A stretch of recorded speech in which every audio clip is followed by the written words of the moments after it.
Hey everyone, welcome to Car Review. Today we're doing a no spoilers review of the new movie Motherless Brooklyn. So let's get into it. So, Motherless Brooklyn is a new movie spearheaded by Edward Norton. While we may typically know him as the actor, he has been getting behind the camera more, and for this movie in particular, he is the writer, director, producer, and the lead of Motherless Brooklyn. And I think one of the reasons why I really enjoyed this movie as much as I did was because I could feel Norton's passion throughout the entire movie. The trailers for this movie did not sell it as what it really is. At least that's my opinion on it. I remember watching the trailers thinking, I'm really going to go see this just because I love movies. I love all kinds of movies. I like Edward Norton. I like the cast. That was pretty much it. I wasn't roped into the idea of this big story or even really a thematic plot. It's just the cast is really what made me want to see this movie. But having now seen the movie, the best way I could describe it to you would be as a informational thriller. It's a thriller, but it's not a thriller in the typical sense. There's no giant action pieces or really that much suspense for all that matter, but you're following this group of characters, more specifically Edward Norton's character, as they try to uncover a mystery of what happened to one of their friends, and that might not be enough to sell people on the idea of going to see this movie. But again, the trailers couldn't really do a good job of this, so I'm having a hard time doing it myself. Regardless, though, the movie is excellent. It's really well made. It's well written, well shot, well paced. It's like 2.5 hours long, but it flew by for me. Um, I think Edward Norton has made one other movie besides this, but the name of that escapes me. But even still, he's a relatively new director, and if this is only like his first, second, or even third film, he hit it out of the park with this. I think he has the chops to be a legitimate film director as well as a actor.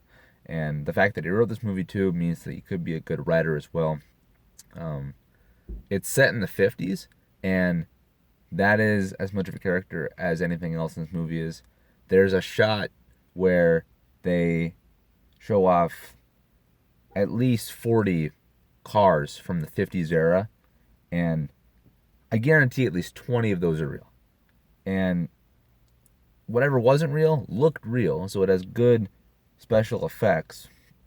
But they did a lot of this in house. They made a lot of the sets, and they captured the vibe of the 50s perfectly, down to the clothing they wear, to how they talk, to the New York accents, to the signs you'd see on diners and old theaters. It really is a great period piece, and I really appreciated that. It's this movie, to most people it might be kind of boring. Again, it's a really slow burn, 2.5 hours long for an informational thriller. But for those that really appreciate movies as a whole and just like to see good movies and love to see good acting and interesting stories that don't rely heavily on explosions or sex or drugs, if they just want a well contained story told throughout 2 to 2.5 hours, this is a movie you should definitely see if you're into films as a whole, and also the filmmaking process, because there's a lot of really unique camera work and different lenses and different shading techniques.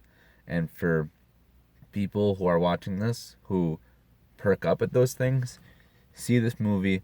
And even if you're really not into that and you're just kind of looking for a good time, I think this is a good movie. I think a lot of people who sit down and maybe have this over a meal, maybe this movie is best suited watching it at home. I don't know.